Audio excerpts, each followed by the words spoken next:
நான் எங்க போய் தேடுவேன்? கொஞ்சம் இரு, தேடிக்கிட்டே இப்ப நான் எங்க வந்திருக்கேனே தெரியலையே. தனக்கு தானே புலம்பிக்கிட்டே தனியா ஒரு ஏரியவே கண்டுபிடிச்சிட்டனா?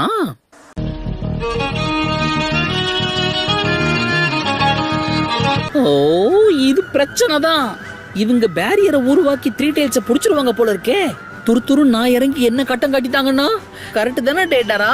நான் ஒருத்த, அவ எங்க இங்க இருக்கா?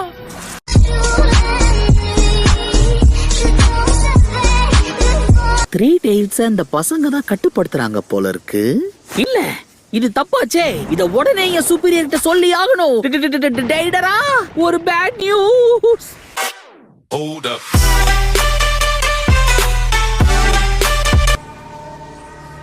பரவாயில்லையே, வெளியே வந்துட்ட போல இருக்கு. தோல்வியை எப்படி ஏத்துக்கணும்னு உன்கிட்ட தான் கத்துக்கணும். உன்ன மாதிரி நானும் ஒர்க் அவுட் பண்ணி எல்லாத்தையும் மறந்துட்டா நல்லா இருக்கும். என்ன இப்படி வேர்க்குது? எது வேர்வையா? இது ஒண்ணு வேர்வை இல்ல. தோல்வியில கண்ணீர் தாரையா ஊத்திக்கிட்டு இருக்கு. என்னால எந்த உதவியும் பண்ண முடியல. இத்தனை நாளா கஷ்டப்பட்டு பயிற்சி எடுத்தோம், எல்லாம் வீணாயிடுச்சு. சோதனை மேல் சோதனை போதுமடா சாமி.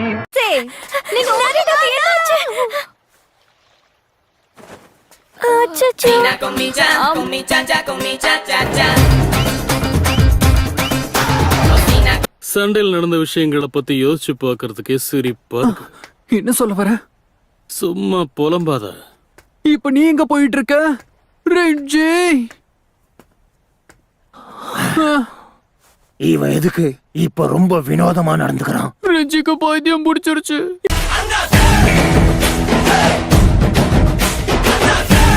அடிபட்டு விழுந்திருக்கேன். அந்த சான்ஸை பயன்படுத்தி என் கதையை முடிக்காம எனக்கு பாவம் பாத்தியா? இத பாரு, நான் ஒண்ணும் உங்களுடைய கூட்டம் மாதிரி கிடையாது. செத்த பாம்பு அடிக்கிறதுல என்ன பிரயோஜனம் இருக்கு?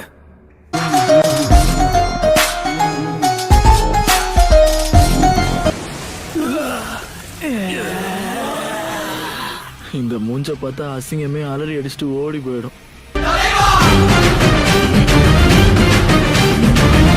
என்ன சக்கமாரு, அப்படியா விஷயம்? எதிரிங்க இங்கதான் வந்துட்டு இருக்காங்க. வரட்டும் வரட்டும், இன்னைக்கு அடிக்கிற அடியில துண்ட காணும் துணிய காணும் ஓடணும். இரு, அந்த ஹாலுசினேஷன் ஏற்படுத்துற ஃபாக பத்தி அவங்க சொன்னது ஞாபகம் இருக்கா உனக்கு? அத பத்தி எனக்கு எந்த கவலையும் இல்ல. புரியுதா? யார்கிட்ட பேசுறேன்னு தெரிஞ்சு பேசு. சொல் பேச்ச கேட்காம நக்கல் புடிச்சவன் நிக்கல்லே போறான் பாத்தியா?